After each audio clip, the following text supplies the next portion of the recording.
Welcome to 13th Hour Tales, where we unearth the most disturbing tales from history's darkest corners. Today, we delve into a centuries-old mystery that has plagued one of England's most ill-fated families. This is the macabre history of the Albrights, where every firstborn died the same way. The rain lashes against the windows of Albright Hall as we begin our tale. The imposing stone structure stands defiantly against the Cumbrian landscape, its weathered façade bearing silent witness to generations of inexplicable tragedy. The locals avoid its shadow, crossing themselves when the family name is mentioned, the Albright Curse, they call it. A pattern so precise, so unwavering in its execution, that coincidence cannot possibly explain it. For over 300 years, dating back to 1682, every firstborn Albright child has perished on the night of their 7th birthday. Not a day before, not a day after. Found in the darkest hour, always in the same position, lying face down with their arms outstretched as if reaching for something or someone. No marks, no signs of struggle, no evidence of foul play. Only the unmistakable expression of terror frozen on their innocent faces. Medical examiners throughout the centuries have listed the cause of death as cardiac arrest, but the consistency of the circumstances suggests something far more sinister at work. What dark covenant has bound this family to such a terrible fate?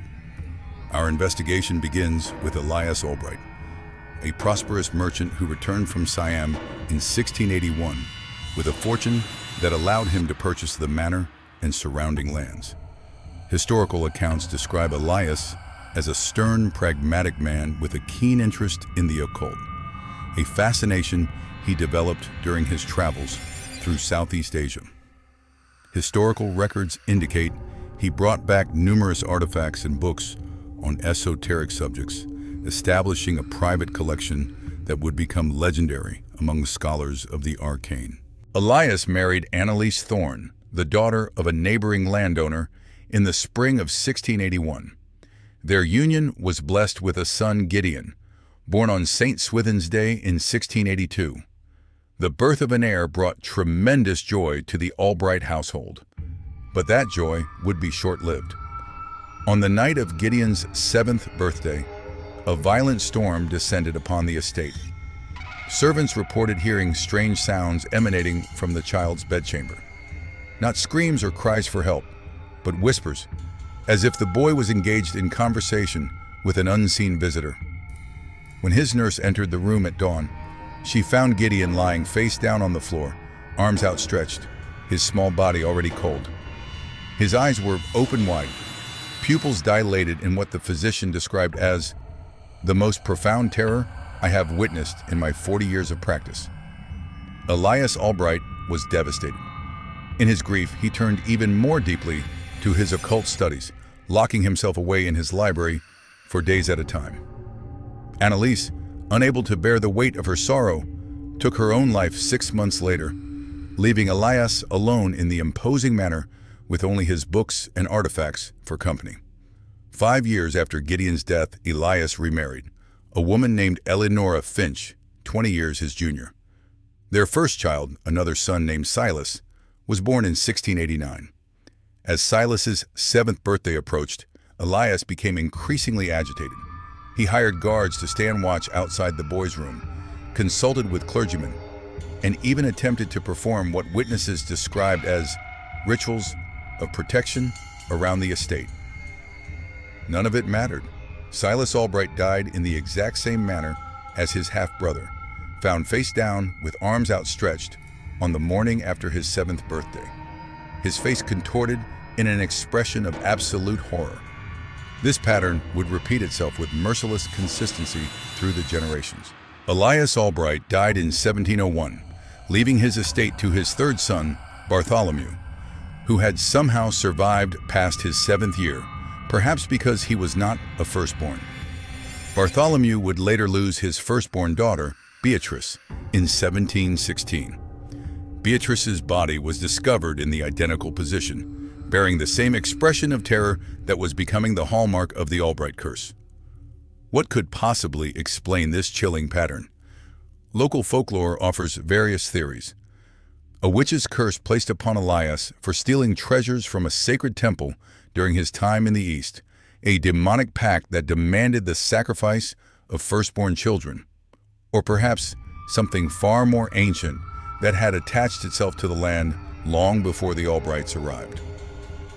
Parish records from St. Giles Parish reveal that in 1728, following the death of another Albright child, the local priest attempted an exorcism of the manor. The priest, Father Caspian Drake, left detailed accounts of his experience. He wrote of an oppressive presence that seemed to seep from the very walls, and whispers in an ancient tongue that caused the candles to flicker and die. The exorcism was abandoned when Father Drake collapsed, suffering a stroke that left him partially paralyzed and unable to speak for the remainder of his life. By the mid-18th century, the Albright family had become notorious throughout England. Despite their wealth and standing, they found themselves increasingly isolated, unable to form alliances through marriage, as few families were willing to connect themselves to such a cursed bloodline. Yet the Albrights persisted, each generation hoping to break the pattern that had claimed so many innocent lives. In 1787, Augustus Albright, a man of science rather than superstition, approached his son, Percival's 7th birthday, with methodical determination. He invited physicians from London and Edinburgh to observe the boy through the night. The room was lit with dozens of candles, and 4 men kept constant vigil at the child's bedside. Augustus himself stood guard at the door, a loaded pistol in hand. As midnight approached, the physicians noted a sudden drop in temperature. The candles dimmed despite no detectable draft. Percival, who had been sleeping peacefully, began to whisper in his sleep. Words that none of the observers could understand, but that one physician described as ancient and guttural in nature. At precisely 3 o'clock in the morning, all the candles extinguished simultaneously. In the confusion that followed, with the men scrambling to relight the room, Percival somehow moved from his bed to the floor. By the time light was restored, the boy lay in the now familiar position, face down, arms outstretched, his face frozen in terror.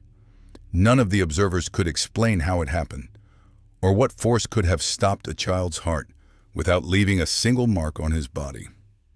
Augustus Albright's detailed account of that night, along with the signed testimonies of the physicians present, provides one of the most compelling pieces of evidence that whatever plagued the Albright family defied rational explanation. Augustus himself suffered a mental breakdown following his son's death and spent his remaining years in an asylum, where attendants reported that he would whisper constantly about the collector of children and the debt that must be paid. As the Victorian era dawned, the Albrights had learned to live with their curse. Some branches of the family chose not to have children at all, while others would send their firstborn away before their 7th birthday, hoping distance might protect them. It never did. No matter where these children were, whether in boarding schools in Austria or with relatives in America, they were found dead on the morning after their 7th birthday, always in the same position, always with the same expression of terror. In 1861, the curse claimed Rosalind Albright, the daughter of Julian Albright, who had taken the drastic step of changing the family name and moving to a remote estate in Wales. Despite these precautions, Rosalind died exactly as her ancestors had. Julian, driven by grief and rage, returned to Albright Hall and set fire to the East Wing, which housed Elias Albright's infamous library. Most of the occult collection was destroyed, but not before Julian had examined its contents thoroughly, searching for answers. Among the salvaged papers was Elias Albright's journal from his time in Siam.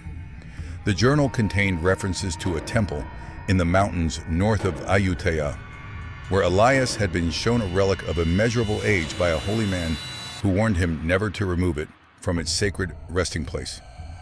Elias described the relic as a figurine carved from black stone, depicting a seated entity with the body of a child, but the face of an ancient.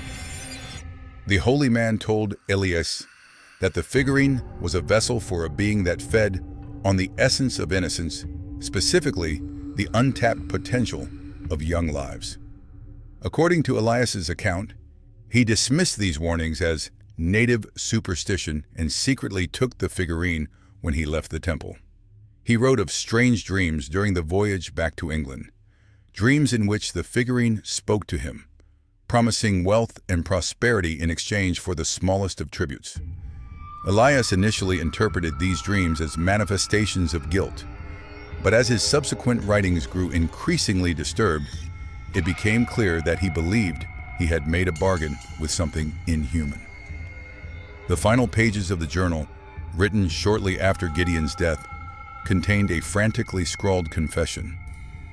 "I have damned not only my soul, but the souls of all who shall come after me. The collector has marked us. The debt shall be paid through generations, and I am powerless to stop it." This journal provides the first solid clue to the origin of the Albright Curse, but it raises more questions than it answers. What became of the black figurine? Was it destroyed in the fire that consumed the library? Or does it still reside somewhere within Albright Hall, continuing its grim harvest through the centuries? In 1891, renowned medium and spiritualist Helena Blavatsky was invited to Albright Hall by Theron Albright, who had lost his son Rowan just 3 months prior. Blavatsky's detailed account of her séance at the manor describes making contact with what she called a consciousness of immense age and alien nature. She reported that this entity identified itself not as a human spirit, but as something that had existed before mankind crawled from the primordial ooze. Most disturbingly, Blavatsky claimed that this entity spoke through her in a language that she could not understand, which Theron Albright identified as similar to the whispers his son had uttered in his sleep during the weeks leading up to his death. Blavatsky advised Theron to abandon the manor immediately, warning that the entity had attached itself not just to the Albright bloodline, but to the very land itself. She refused to return for a second séance, and in later writings referred to Albright Hall as a wound in the fabric of reality through which something hungry peers into our world. Theron Albright did abandon the manor, moving his family to Philadelphia, but the curse followed. His second son, born in America and named Nathaniel after his grandfather, died on his 7th birthday in 1899, found face down with arms outstretched on the floor of his bedroom in their Society Hill home, thousands of miles from Cumbria. As we enter the 20th century, the Albright family's tragic history becomes somewhat easier to track through newspaper accounts and medical records. In 1917, Phineas Albright, a respected surgeon in Edinburgh, approached his daughter Isolde's 7th birthday with clinical precision. He arranged for her to be under observation in a hospital, connected to early monitoring equipment that could record her heart rate and breathing. A team of nurses and fellow physicians kept constant watch. The medical records from that night note that at 2:45 a.m., Isolde's heart rate suddenly accelerated, though she showed no external signs of distress. At 2:57 a.m., the temperature in the room dropped dramatically, enough that ice crystals formed on the water glass beside her bed. At exactly 3 a.m., all electrical equipment in the room failed simultaneously. When emergency lights were activated 3 minutes later, Isolde was found on the floor beside her bed, in the position that had become the signature of the Albright Curse. The medical equipment, once power was restored, showed no heartbeat. Phineas Albright's detailed report on his daughter's death represents one of the first attempts to apply modern science to the curse. He noted that during the autopsy, no physical cause of death could be determined. Isolde's heart showed no abnormalities, and there were no signs of asphyxiation or trauma. Phineas eventually published his findings in a medical journal under a pseudonym, describing what he called a death by fear so profound that it caused the heart to simply cease functioning.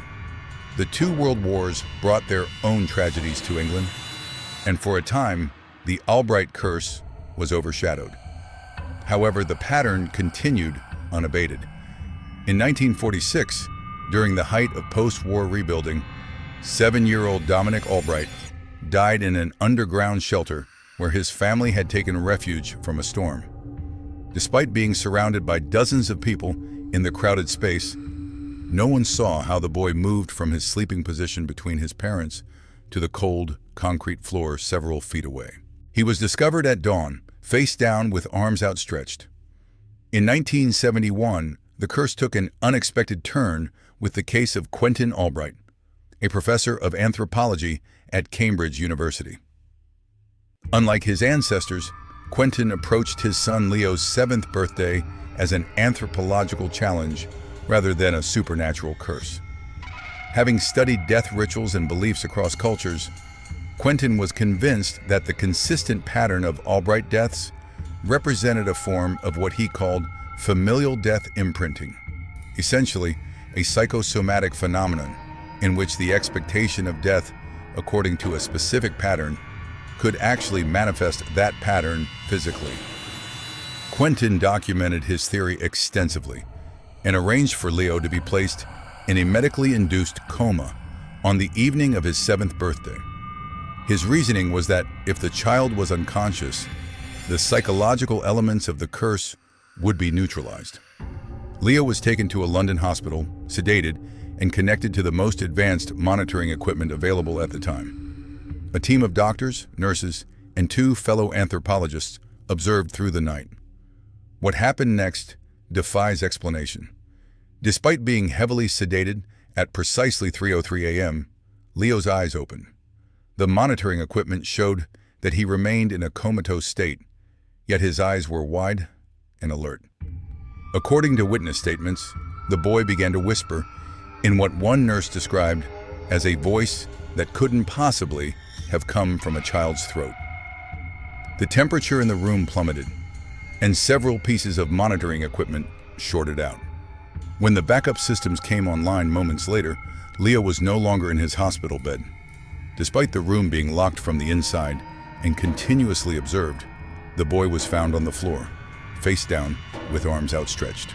In the classic position of the Albright Curse, the medical examiner listed the cause of death as cardiac arrest, but could not explain how a sedated child could have moved from his bed to the floor, nor how his heart could have failed when the monitoring equipment had shown normal function right up until the power failure. Quentin Albright's colleagues published his research posthumously. Quentin took his own life 3 days after his son's death, leaving behind a note that contained just 3 words: "It is real." This incident marked a turning point in how the Albright family approached their curse. If even modern medicine and complete unconsciousness could not prevent the pattern from continuing, what hope did they have of breaking it? Many Albrights chose not to have children at all, leading several branches of the family to die out completely by the end of the 20th century. Those who did continue the bloodline often took desperate measures. In 1987, Caleb and Lyra Albright gave their firstborn son up for adoption immediately after birth, arranging for him to be placed with a family in Australia, who were never told of his biological heritage. They legally changed their last name and moved to Canada, believing that if the child never knew he was an Albright, he might somehow be spared. Their efforts were in vain. On August 15, 1994, 7-year-old Orion Vance, born Orion Albright, died in his bed in Melbourne, Australia. He was found face down on the floor, arms outstretched, his face frozen in terror. The adoptive parents had no connection to the Albright family and had never heard of the curse. The local authorities ruled the death a case of sudden, unexplained death in childhood. But those familiar with the Albright history recognized the unmistakable pattern. This case raises disturbing questions about the nature of the curse. How did it track down a child who had no knowledge of his heritage, who lived on the opposite side of the world under a different name? Was it truly tied to the bloodline itself, operating on some genetic level beyond our understanding? Or was it something more metaphysical? A debt that would be collected regardless of distance or awareness.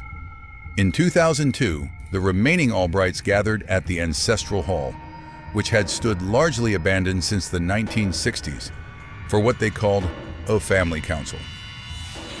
Representatives from every surviving branch of the family came together to share information, comparing family records, journals, medical reports, and personal accounts spanning 3 centuries of tragedy. One of the attendees was Dr. Serafina Albright, a geneticist who had been studying the family's DNA for potential abnormalities. While she found no obvious genetic markers for heart defects, she did discover something unusual, a distinctive genetic segment present in all Albright descendants that she could not identify. When she ran the sequence through international genetic databases, she found partial matches in samples taken from ancient burial sites in Southeast Asia, precisely the region where Elias Albright had acquired the mysterious black figurine in 1681. Another participant, historian and Albright descendant Alistair Vale, who had changed his name from Albright when he turned 18, presented his analysis of family records. He had identified a pattern no one had noticed before. The deaths always occurred on the night of the 7th birthday, but only when that birthday fell within 3 days of a new moon. This lunar connection added a new dimension to the mystery. Did Elias Albright inadvertently tie his family's fate to some cosmic cycle when he took the figurine from its temple? The most remarkable presentation came from Genevieve Albright, an elderly woman who had lost her son Evander in 1965. Genevieve had devoted her life to researching the curse and had traveled to Siam in the 1970s to locate the temple mentioned in Elias Albright's journal. After years of searching, she claimed to have found its ruins in a remote area of the Himalayan forest. According to Genevieve, the temple had been dedicated to an entity the locals called the Collector of Potential, a being that fed on possibilities rather than actualities. The priests believed this entity existed in a state of perpetual hunger for the infinite possibilities contained within a developing human consciousness. A child of 7, they believed, represented the perfect balance between formed personality and unlimited potential. Genevieve explained that the black figurine Elias had stolen was not just a representation of this entity, but a vessel that contained a portion of its essence. By removing it from the temple, Elias had broken ancient wards of containment, allowing the entity direct access to our world, with the Albright bloodline as its entry point. Most disturbing of all, Genevieve revealed that during her investigation of the temple ruins, she had discovered an inner chamber containing wall carvings that depicted the entity's feeding process. These carvings showed children lying face down with arms outstretched, exactly the position in which every Albright firstborn had been found. The family council concluded with a ritual designed by Genevieve, who had studied various protective practices during her travels. The gathered Albrights attempted to sever the connection between their bloodline and the entity. The ritual lasted from sunset to sunrise, culminating at the exact moment of the new moon. For a brief time, there was hope that their efforts had succeeded. 2 Albright children passed their 7th birthdays without incident in 2003 and 2004. But in 2007, the curse returned with the death of Cora Albright, who died in the familiar manner despite her parents' adherence to the protective measures established at the council. In the years since, the pattern has continued unabated. Modern medical science has provided new insights. MRI scans of Albright children have revealed unusual brain activity in the weeks leading up to their 7th birthdays, particularly during sleep. EEG readings have captured what neurologists describe as patterns consistent with someone engaged in conversation, occurring while the children are in deep sleep states. Several Albright children, in the days before their deaths, have reported seeing the old child in their dreams a figure they describe as looking like a boy or girl their own age, but with eyes that are ancient and hungry.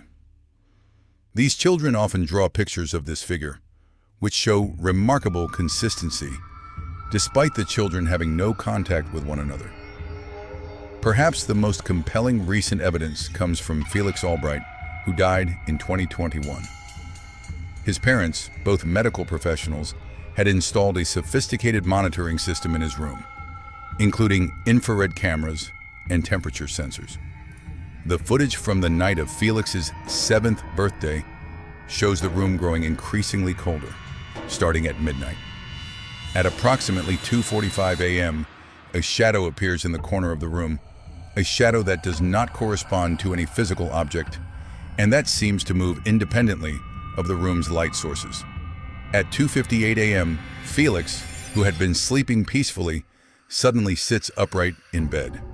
His lips begin to move, though the audio captures no sound. At exactly 3 a.m., the cameras experience interference for precisely 15 seconds. When the image clears, Felix is no longer in his bed, but lying face down on the floor, arms outstretched, already lifeless.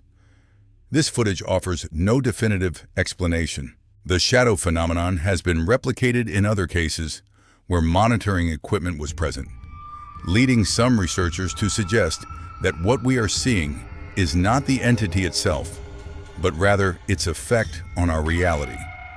In 2022, a new approach was attempted with twins born to Alara Albright and her husband Hugo Vance. As firstborn, their daughter Lyra would traditionally be vulnerable to the curse. But some family members theorized that the entity's focus on firstborn potential might be confused or diluted in the case of twins. To further test this theory, Alara and Hugo decided not to tell the twins which one had been born first. They reasoned that if the curse operated on some level of awareness or belief, keeping this information secret might protect both children. They went so far as to create false birth certificates showing their son Caspian as the firstborn, while in reality, Lyra had preceded him by 8 minutes. The twins themselves grew up believing Caspian was the elder sibling. As their 7th birthday approached in 2023, the family prepared both protective measures based on Genevieve Albright's ritual and modern monitoring equipment. On the night of August 9, 2023, both children were put to bed in separate rooms, each under observation. The night passed without incident until 2:45 a.m., when temperature sensors in both rooms recorded a simultaneous drop. At 2:58, both children sat up in their beds and appeared to engage in one-sided conversations. At precisely 3 a.m., power fluctuations affected both monitoring systems. When emergency backup systems activated 12 seconds later, a horrible, terrifying discovery awaited. Lyra Vance, the true firstborn, lay face down on the floor in the traditional position, while her brother Caspian remained asleep in his bed, apparently unaffected. The entity, it seemed, could not be fooled by human deception. It knew which child was truly the firstborn. This case represents one of the most compelling pieces of evidence that whatever force plagues the Albright family operates on a level beyond normal human understanding. Which brings us to the present day. In 2024, Dr. Eris Thorne, a quantum physicist with an interest in fringe phenomena, proposed a new theory about the Albright Curse. Dr. Thorne suggests that what we are witnessing is not supernatural in the traditional sense, but rather a manifestation of what she calls quantum predation. Her theory posits that the entity is a consciousness that exists primarily in quantum states, feeding on the collapse of quantum potentialities into single outcomes. A 7-year-old child, according to Dr. Thorne's theory, represents a nexus point of nearly infinite potential futures. The entity feeds on the moment of collapse when all those potential futures are reduced to a single one: death. The position in which the children are found represents what Dr. Thorne calls a posture of quantum surrender, when all possibilities except one are extinguished. She has proposed an experiment that would involve creating a quantum shield around the next Albright child to reach their 7th birthday. The opportunity to test this theory may come soon. As of this recording, there are 3 Albright descendants approaching their 7th birthdays in the coming years. One family has agreed to work with Dr. Thorne on implementing her quantum shield concept. What makes the Albright Curse so profoundly disturbing is not just its longevity, but the questions it raises about the nature of reality itself. Are there forces operating in dimensions beyond our perception that can reach into our reality and extract what they need? The black figurine that Elias Albright removed from that ancient temple has never been found. Some believe it was destroyed in the fire that consumed the manor's east wing in 1861. Others suggest it might be hidden somewhere within the walls of Albright Hall. Ground-penetrating radar surveys conducted in 2021 revealed anomalies beneath the eastern foundation of the manor, hidden chambers that don't appear on any architectural plans, and that may predate the Albright occupation of the land. As we conclude our exploration of the Albright family curse, we are left with more questions than answers. Is this truly the work of an ancient entity brought to England by a merchant who didn't understand the forces he was tampering with? Or is it something else entirely? What we know with certainty is this. For over 300 years, the firstborn children of the Albright bloodline have died on their 7th birthdays, found in identical positions, their faces frozen in identical expressions of terror. The pattern continues with merciless precision. The next Albright's 7th birthday will occur on November 1st, 2025, a date that coincides with both Halloween and a new moon. 7-year-old Jasper Albright, currently living in Montreal with his parents, represents the latest in a long line of children marked by a curse that has defied explanation for centuries. His parents have agreed to work with Dr. Thorne on implementing her quantum shield theory. Will modern quantum physics succeed where religion, distance, deception, and medical science have failed? Or will Jasper become the next in a long line of Albright children to be found face down, arms outstretched? The Albright Curse represents one of the most compelling and well-documented cases of unexplained phenomena in recorded history. The Albrights continue their desperate search for answers, racing against a clock that has been ticking since 1682. For the sake of Jasper and all future Albright firstborns, we can only hope they find those answers before it's too late. This has been 13th Hour Tales, bringing you the darkest truths from history's shadows. Remember, not all mysteries are meant to be solved. Some are meant to remind us that our understanding of reality is far more limited than we care to admit. Until next time, keep watching the shadows. And if you hear whispers in a language you don't recognize, don't listen too closely. Update: after completing our initial research for this video, we received troubling news. Jasper Albright, the 7-year-old boy mentioned in our conclusion, died on March 5, 2025, 8 months before his scheduled participation in Dr. Thorne's quantum shield experiment. Though his 7th birthday was not until November, March 5th marked the new moon closest to the midpoint of his 7th year. Dr. Thorne has theorized that the entity may be evolving, becoming more aggressive in claiming its tribute from the Albright bloodline. If the pattern is indeed changing, the remaining Albright families may have even less time than they thought to find a solution. We will continue to follow this case and provide updates as new information becomes available. For now, the Albright Curse remains unbroken, its hunger undiminished after 343 years. The Albright family has learned this truth through centuries of heartbreak. There are forces in this world that operate by rules we do not understand, and some debts once incurred can never truly be escaped. The black figurine that started it all may remain hidden, but its influence continues to reach through time, claiming the futures of children who should have had lifetimes ahead of them.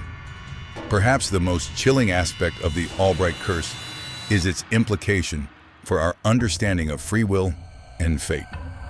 If an entity can mark a bloodline so thoroughly that no action can break its hold, are we truly as free as we believe? Or are there patterns woven into reality that bind certain lineages to inescapable destinies? For the Albrights, this philosophical question has deadly practical implications. As Dr. Thorne continues her work, other researchers are pursuing different avenues. Anthropologists have begun a more thorough investigation of the temple site in Siam. Linguistic experts are studying the whispers reported by witnesses, attempting to identify the language. Most recently, a team of geneticists has proposed a radical solution: gene therapy that would target and modify the unique genetic sequence they believed acted as a beacon for the entity. Cases like this challenge the comfortable assumption that science can explain all phenomena given enough time and data. For now, the Albrights continue their centuries-long battle against an enemy they cannot see, but whose presence they feel in every generation. The pattern remains unbroken, the debt continues to be collected, and the whispers still echo through Albright Hall on moonless nights, speaking in a language as old as fear itself. This is truly the end of our account of the macabre history of the Albrights. But their story continues, as it has for nearly 3.5 centuries, written in the pattern of small bodies, found face down on cold floors, arms outstretched toward futures they will never experience. The 13th Hour Tales will return with more tales from history's darkest corners. Until then, remember that not all patterns are meant to be understood. Some are simply meant to be feared.